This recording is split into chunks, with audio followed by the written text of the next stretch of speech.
પણ એ જ જ્ઞાનની પર્યાયમાં ઝીણું પડે પ્રભુ પણ એકવાર સાંભળો, આવું વખત નહીં મળે. આ તો કુદરતે આવી પડ્યા છે માહિતી પરદેશમાં અનાર દેશમાં ક્યાં.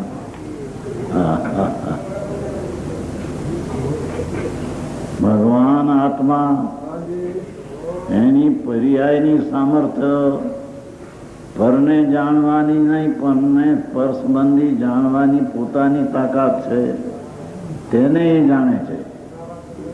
એ ઉપરાંત એ પર્યાયમાં એ તો પરપ્રકાશકના સ્વતઃ સામર્થ્ય, પરપ્રકાશનું સ્વતઃ સામર્થ પર્યાયમાં છે.